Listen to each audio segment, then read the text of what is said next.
Hello student, welcome to my YouTube channel base of education मंत्रालय। Student, आज की इस वीडियो में हम शुरू करने वाले हैं क्लास 10th एसएसटी अर्थशास्त्र के चैप्टर 2 अर्थव्यवस्था के क्षेत्र के बारे में पढ़ने और समझने वाले हैं। यानी कि इस चैप्टर से हम मोस्ट इम्पोर्टेंट एमसीक्यू क्वेश्चन को करने वाले हैं।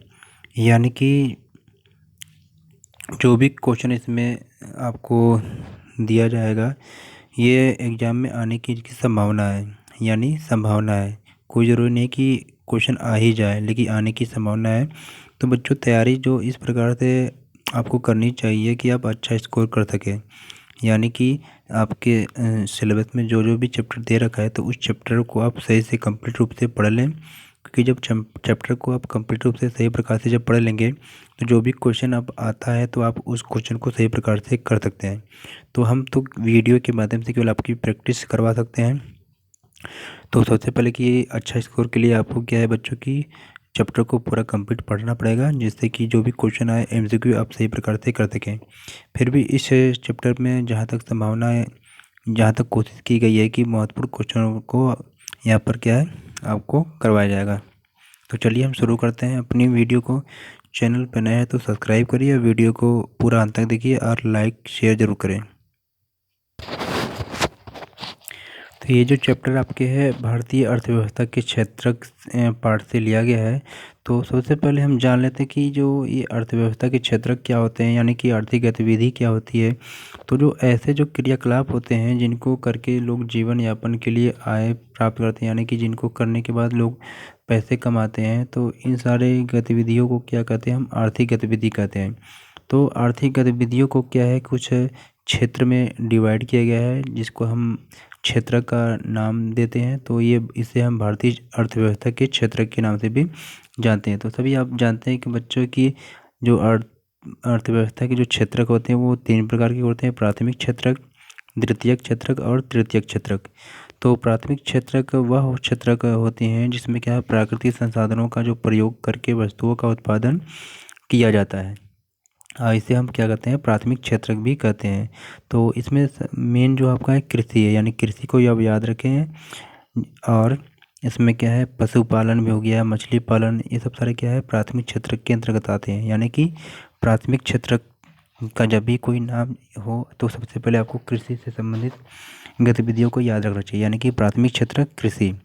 और द्वितीयक क्षेत्र का मतलब होता है कि वह क्षेत्र जिसमें क्या है, प्राथमिक क्षेत्र से प्राप्त वस्तुओं को लेकर एक नई वस्तु का जो विनिर्माण किया जाता है, तो इसे हम द्वितीयक क्षेत्र कहते हैं।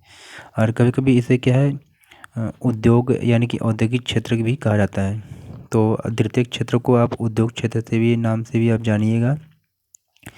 तृतीयक क्षेत्र का मतलब होता है कि प्राथमिक व द्वितीयक जो क्षेत्र के उत्पादन होते हैं गतिविधि में क्या ये सहायता करते हैं। तो इसीलिए इसे हम क्या है, सेवा क्षेत्र भी कहते हैं। तो जैसे भी बैंकिंग हो गया, परिवहन हो गया, तो ये सारी चीज़ क्या है, सेवा क्षेत्र के अंतर्गत आते हैं। तो उम्मीद करते हैं कि आप अर्थव्यवस्था के क्षेत्रों को सही प्रकार से समझ गए होंगे। तो चलिए हम अब क्वेश्चन को हल करते हैं।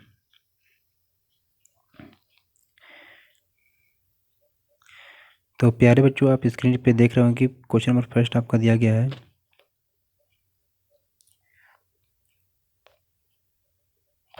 क्वेश्चन नंबर फर्स्ट दिया गया कि भारतीय अर्थव्यवस्था को कितने क्षेत्रकों में बांटा जाता है।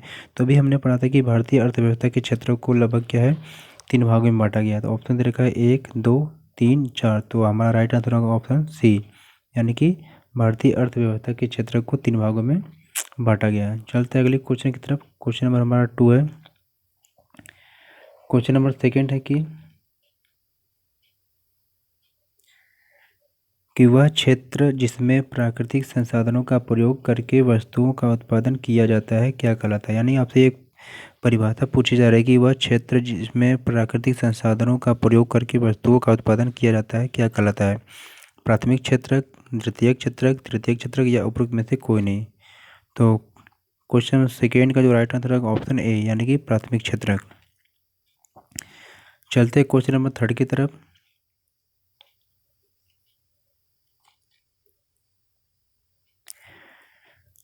निम्न में से क्या एक प्राकृतिक उत्पाद है, यानी कि व्यापार है या परिवहन है या दूध है या पर्यटन। तो आप सभी जानते हैं कि जो दूध हमारा है ये क्या है, प्राकृतिक उत्पाद है, यानी कि प्रकृति के द्वारा ये उत्पादन होता है।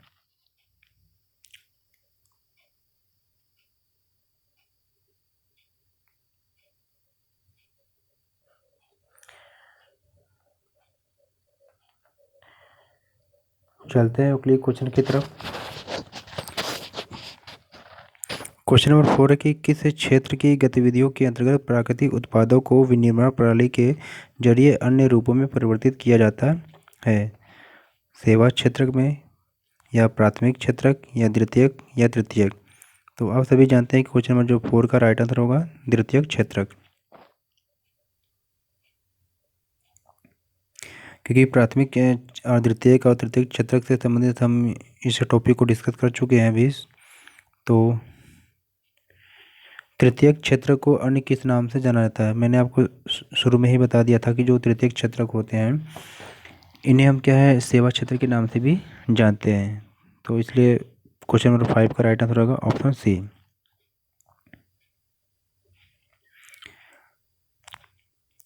क्वेश्चन नंबर 6 है कि निम्न में से कौन सा क्षेत्र जो है तृतीय गतिविधियों में आता है, यानी कि कौन सा ऐसा क्षेत्र है जो तृतीय गतिविधि में आता है? कृषि आती है, या विनिर्माण आता है, या डेयरी आती है, या बैंकिंग। तो क्वेश्चन नंबर जो 6 का राइट आंसर होगा option D, banking.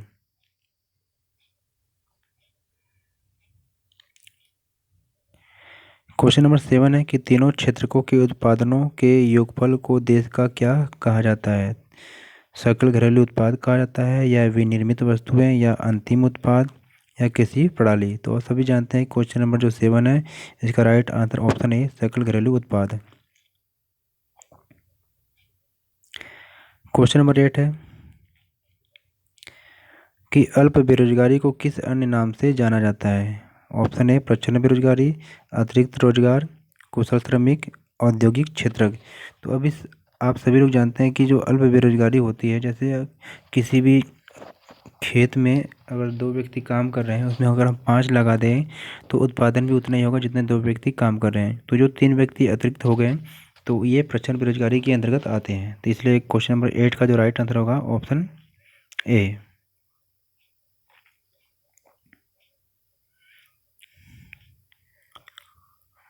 Question number 9 है कि अल्प बेरोजगारी तब होती है जब लोग काम करना नहीं चाहते हैं, या सुस्त ढंग से काम कर रहे हैं, या उनके काम के लिए भुगतान नहीं, और लास्ट क्या है कि अपनी क्षमता से कम काम कर रहे हैं।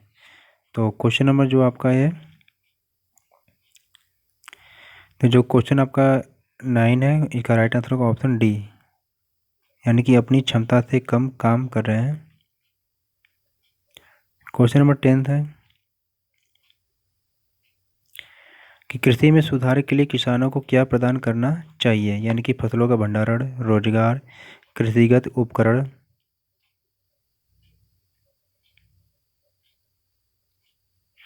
तो कृषि में जो सुधार करने के लिए किसानों को जो सबसे ज़रूरी है वो सस्ते कृषि साख, यानी सस्ते जो ऋण मिलना चाहिए, जिससे क्या है अपनी कृषि को सही प्रकार से वो कर सकें। तो क्वेश्चन नंबर 10 का जो राइट आंसर होगा ऑप्शन डी।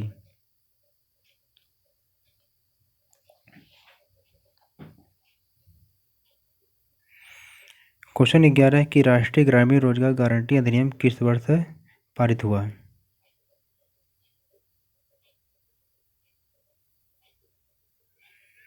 तो किस वर्ष पारित हुआ? तो ये राष्ट्रीय ग्रामीण रोजगार गारंटी अधिनियम ये क्या है 2005 में पारित हुआ। तो ऑप्शन बी सही हो जाएगा।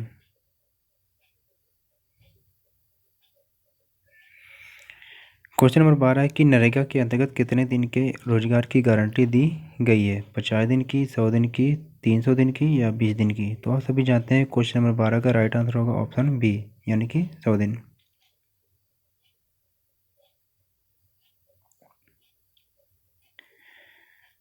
क्वेश्चन नंबर 13 कि वे उद्यम जिसमें रोजगार की अवधि निश्चित होती है क्या कहलाता है? असंगठित क्षेत्रक, संगठित क्षेत्रक, छिपी बेरोजगारी, या निजी क्षेत्र। तो क्वेश्चन नंबर 13 का जो राइट आंसर होगा ऑप्शन बी, संगठित क्षेत्र। तो यहाँ पर हम संगठित और असंगठित क्षेत्र को भी थोड़ा सा समझ लेते हैं।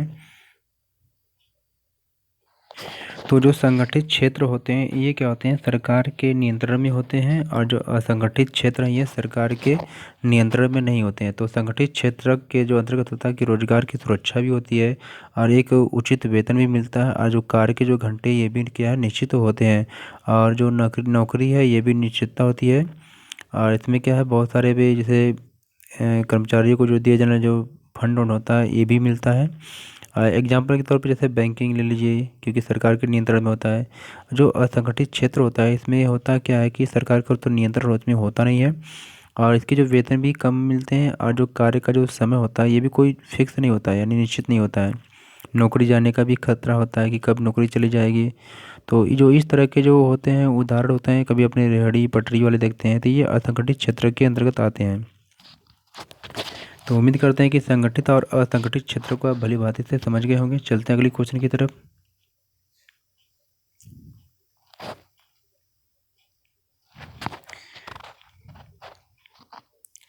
कि छोटी छोटी और बिखरी हुई इकाइयों जो अधिकांशतः सरकारी नियंत्रण से बाहर आती हैं क्या कहलाती हैं। अभी हमने आपको बताया था कि सरकार के नियंत्रण से बाहर है।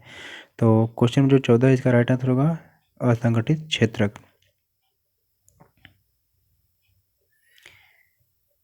क्वेश्चन नंबर 15 कि सार्वजनिक क्षेत्र में परिसंपत्तियों पर किसका नियंत्रण होता है, रेलवे का, श्रमिकों का, सरकार का, असंगठित क्षेत्र का। तो क्वेश्चन नंबर जो 15 है इसका राइट आंसर होगा ऑप्शन सी, सरकार।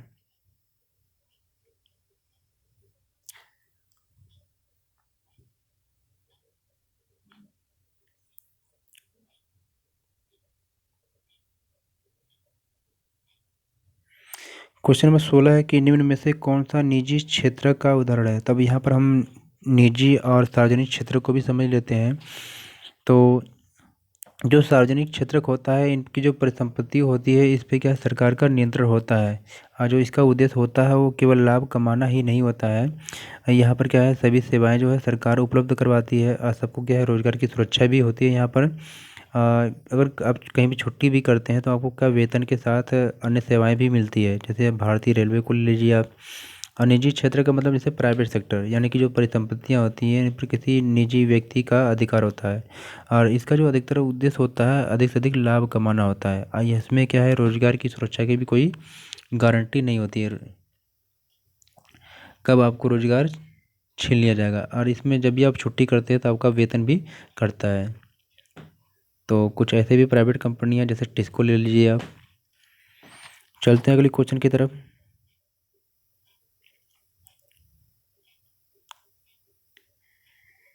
Question number 16। तो क्वेश्चन नंबर 16 को हमने देखा है कि निम्न में से कौन सा निजी क्षेत्र का उदाहरण है। तो Tata iron and steel company यानी टिस्को, रेलवे, बैंक, डाकघर। तो इस क्वेश्चन का राइट आंसर होगा 16 का option A, Tata iron and steel company.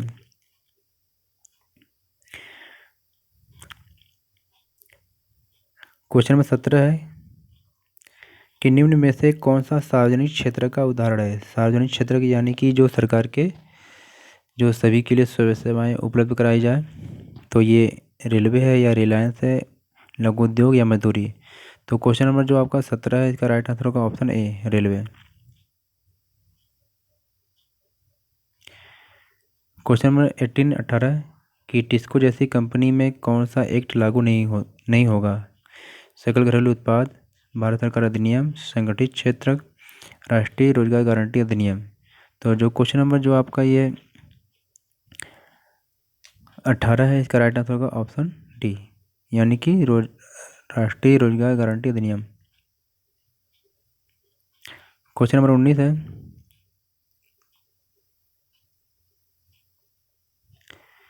कि सकल घरेलू उत्पाद में किस क्षेत्र का योगदान सबसे बड़ा है।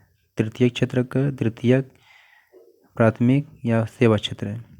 तो क्वेश्चन नंबर 19 है इसका जो राइट आंसर है ऑप्शन ए, तृतीय क्षेत्र।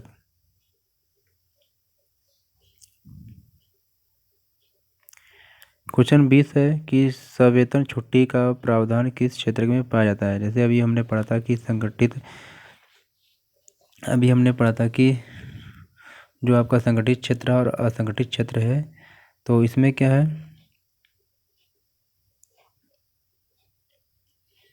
तो जो असंगठित क्षेत्र में या संगठित क्षेत्र में या तृतीय क्षेत्र में या प्राथमिक क्षेत्र में, तो आप सभी जानते हैं कि जो सवेतन छुट्टी का जो प्रावधान होता है ये आपके संगठित क्षेत्र में आते हैं।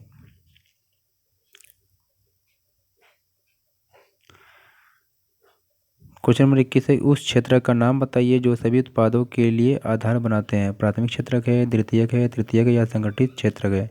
तभी हमने पढ़ा था कि जो प्राथमिक क्षेत्रक होते हैं ये सभी उद्योगों के लिए, क्षेत्रकों के लिए, सभी उत्पादों के लिए क्या है, आधार बनाते हैं। जैसे अगर किसी फैक्ट्री में अगर कोई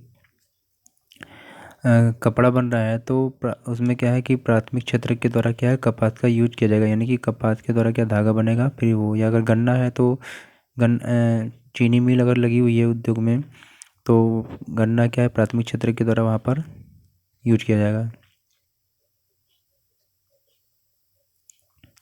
क्वेश्चन नंबर 22 है कि 1993 से 2013 के बीच कौन सी गतिविधि सबसे बड़ा नियोक्ता साबित होती रही है। व्यापार है या परिवहन, डेयरी या कृषि। तो क्वेश्चन नंबर जो 22 है इसका राइट आंसर होगा ऑप्शन डी, कृषि। क्वेश्चन नंबर है 23, कौन सी गतिविधि ऐसी है जो तृतीयक क्षेत्र में नहीं आती है। व्यापार है या परिवहन या बैंकिंग या कृषि। तो प्यारे बच्चों, आप प्राथमिक क्षेत्रक, द्वितीयक क्षेत्रक और तृतीयक क्षेत्रक को जरूर पढ़ के जाएं, क्योंकि इसमें से क्वेश्चन एक क्वेश्चन आपको देखने को जरूर मिलेगा।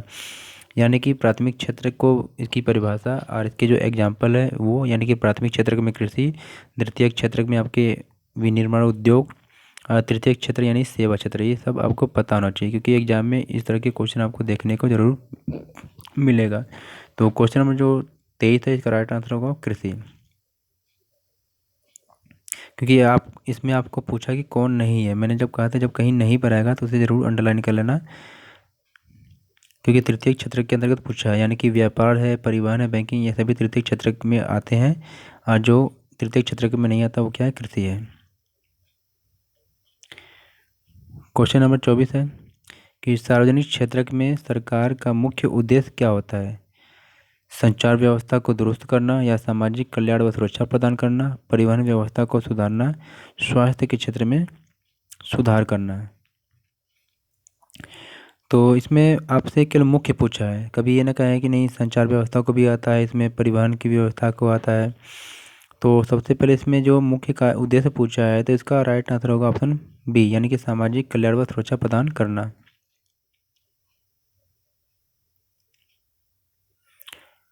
क्वेश्चन नंबर 25 है कि नरेगा अधिनियम 2005 के अंतर्गत कितने जिले में काम का अधिनियम लागू करने का प्रावधान बनाया गया। तो जो शुरू में ये था तो उस समय क्या था, 200 जिला था, यानी कि क्वेश्चन नंबर 25 का राइट आंसर ऑप्शन ए, 200 जिला।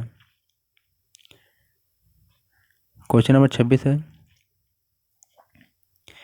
कि ऐसी गतिविधि जिनको करके जीवन यापन के लिए आय की प्राप्ति की जाती है उन्हें क्या कहते हैं। शुरू में ही हमने पढ़ा था कि ऐसी गतिविधि जिनको करने के बाद या जीवन यापन के लिए आय की प्राप्ति की जाती है तो उसे हम क्या कहते हैं, आर्थिक गतिविधि कहते हैं, या भंडारण की सुविधा कहते हैं, या कॉल सेंटर कहते हैं, यानी इनमें से कोई नहीं। तो क्वेश्चन नंबर जो 26 है इसका राइट आंसर ऑप्शन ए हो जाएगा, आर्थिक गतिविधि। क्वेश्चन नंबर 27 कि विनिर्माण उद्योग, विनिर्माण गतिविधियां किस क्षेत्र के अंतर्गत आती हैं, प्राथमिक क्षेत्र के या द्वितीय के या तृतीय या कृषि क्षेत्र।